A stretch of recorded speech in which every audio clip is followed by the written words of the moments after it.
It's going to happen when you face difficulties. There will be times in your life in which disappointments will occur.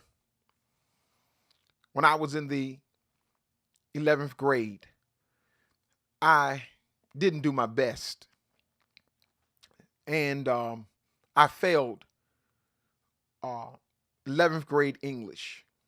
So I took it again in summer school, and I played around, and I failed 11th grade English in summer school.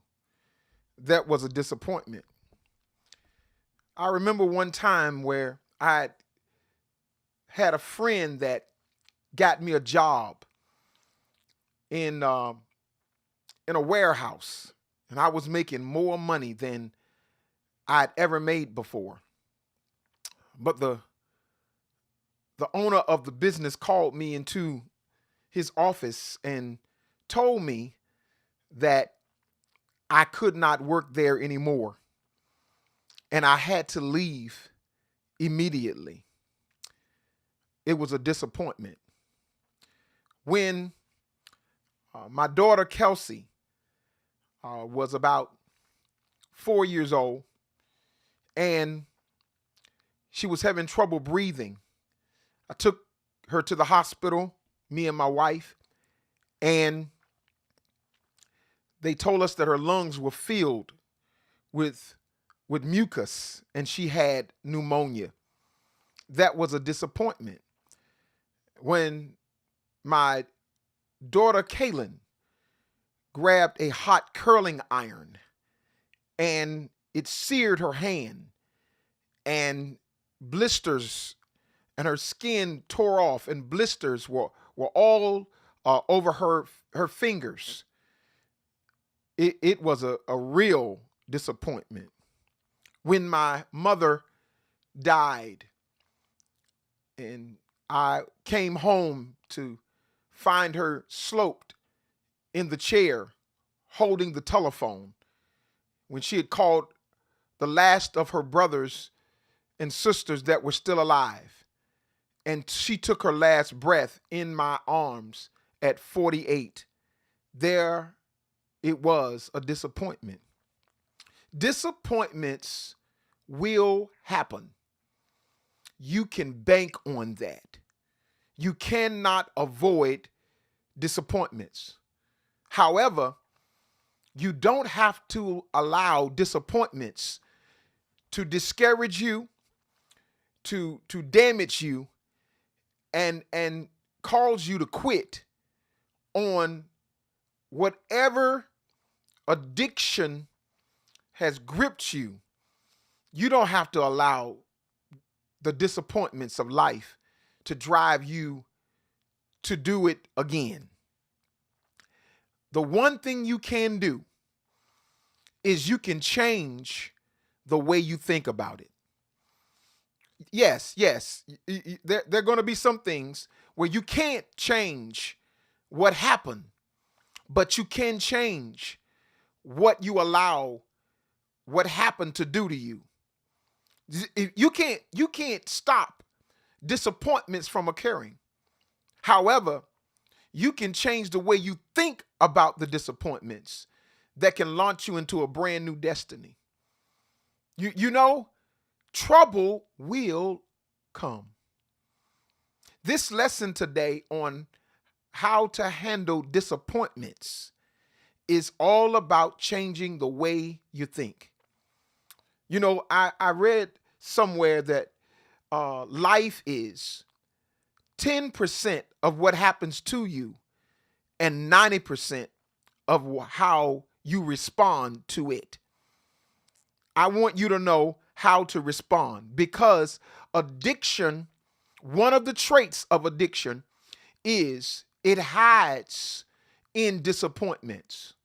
As soon as something happens that causes a negative emotion, cause you to be sad, cause you to be down, cause you to feel guilt or shame or anger or boredom or lonely, addiction pops up out of the midst of the disappointment, out of the midst of the negative emotion, and tries to grab you again. But I want you to know, in the middle of your problem, there will be a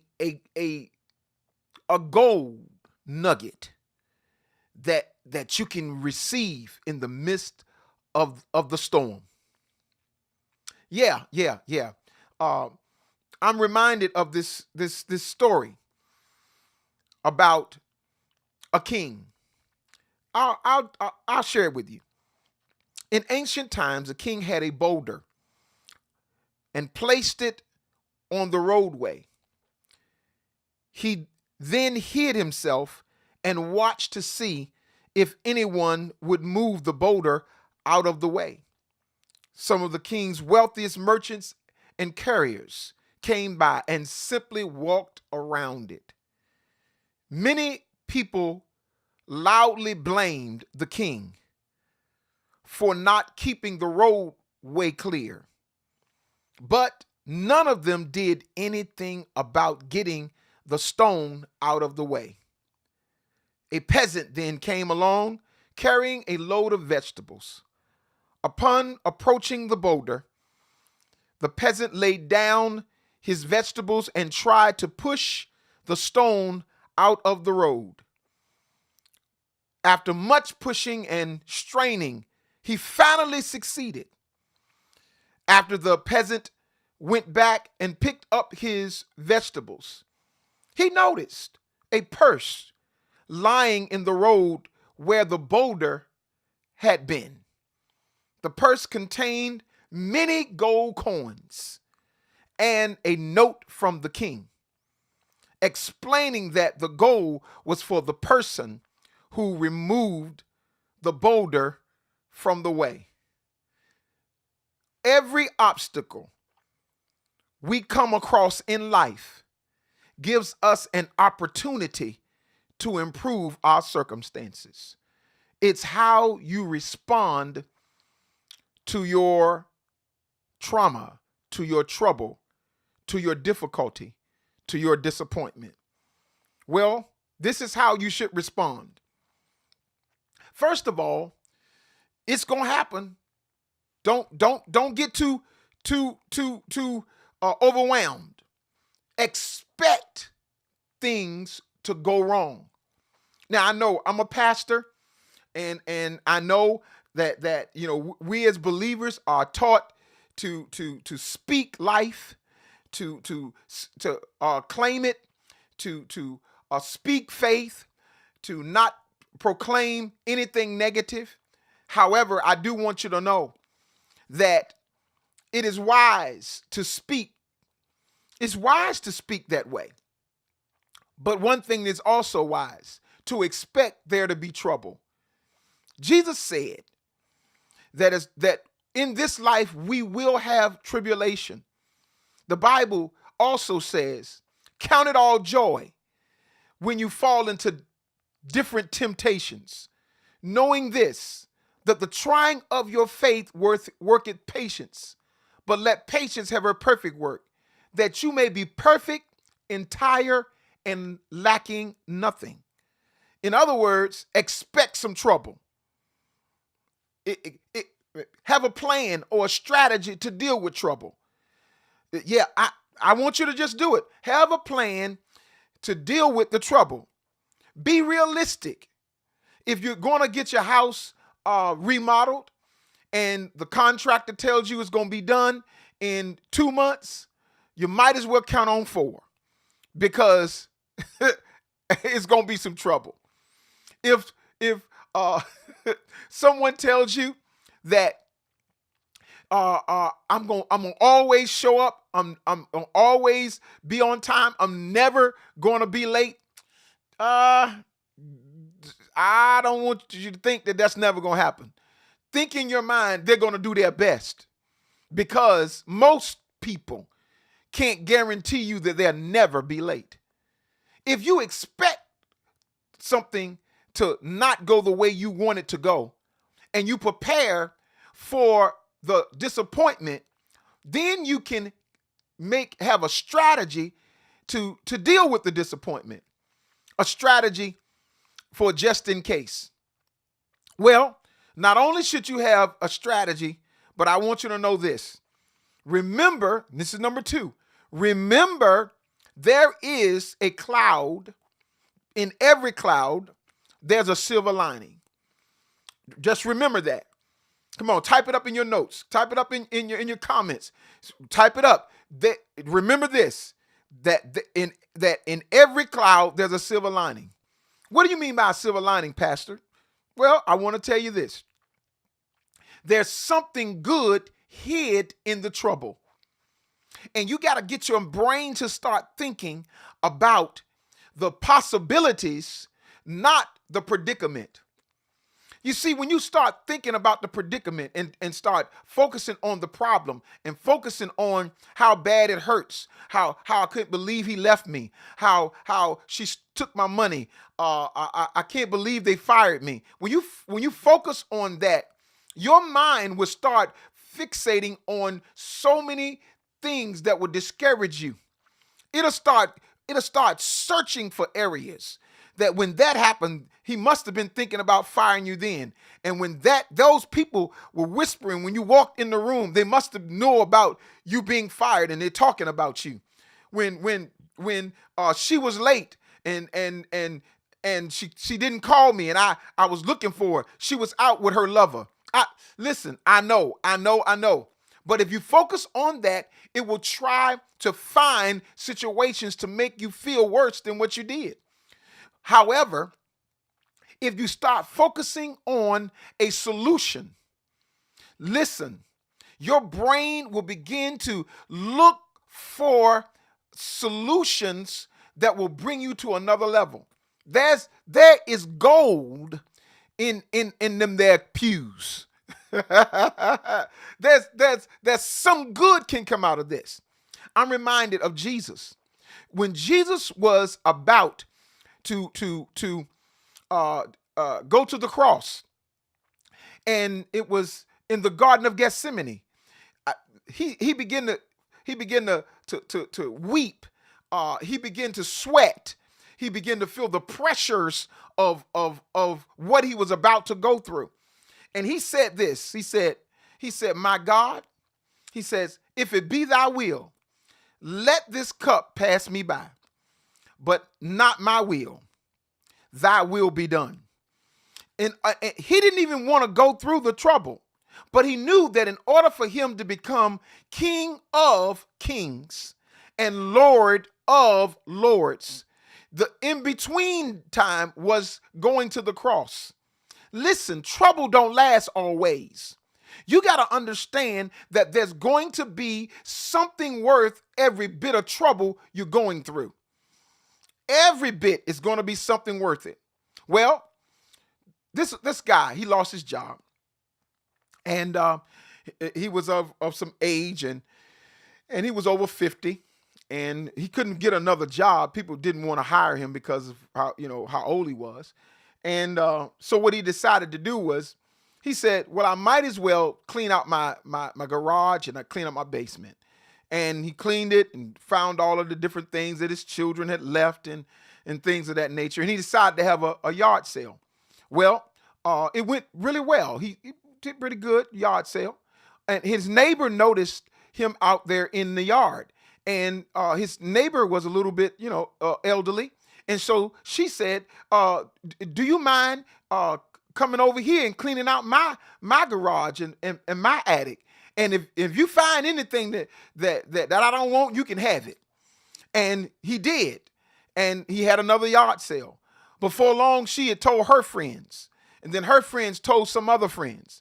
And before long, he had to get a building to contain all of the merchandise that he was selling. Well, that business became a business that was successful in different states. Listen, the best thing that could have happened to him was him being fired, him losing his job.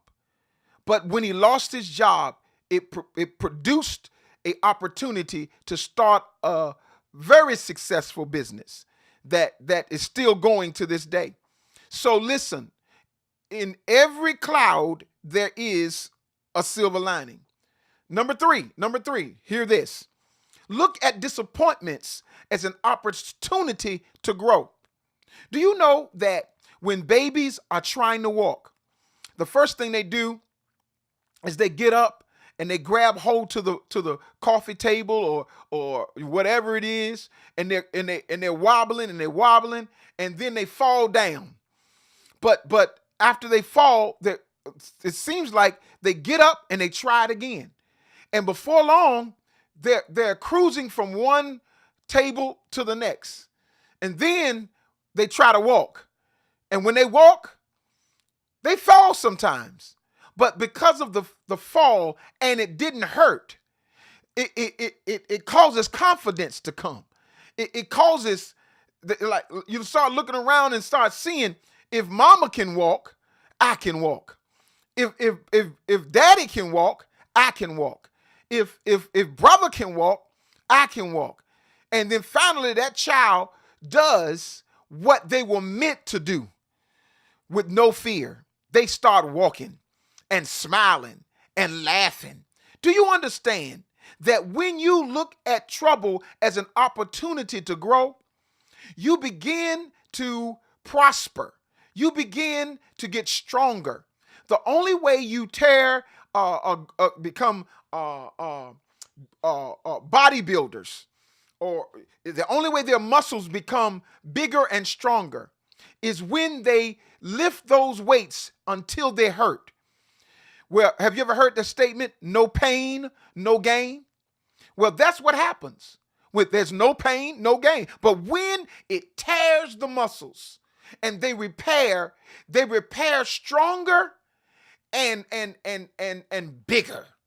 Listen, you're going to grow through the trouble.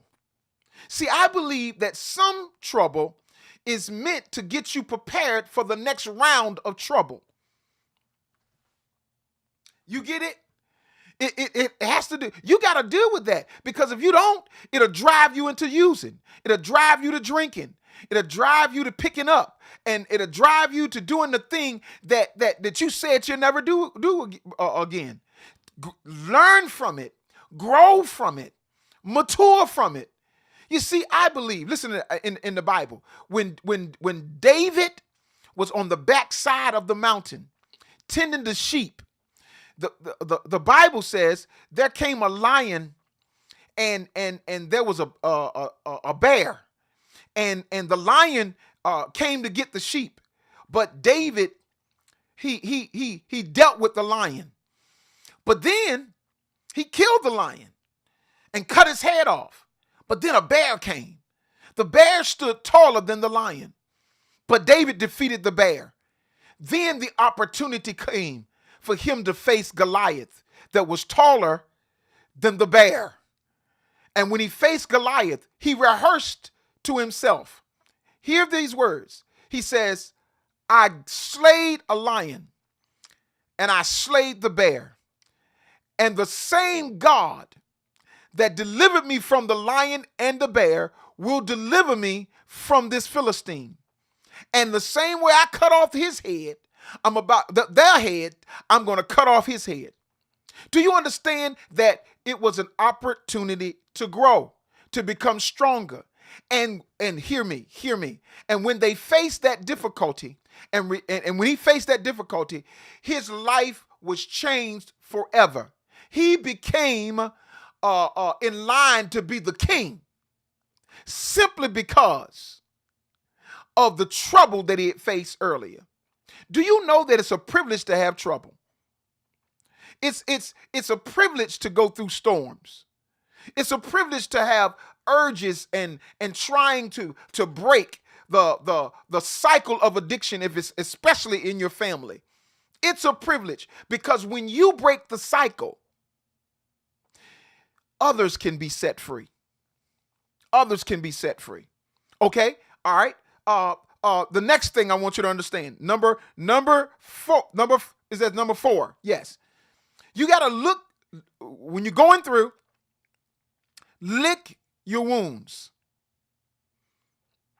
but don't waddle in your disappointment. In other words, put an expiration date on how long you're going to cry.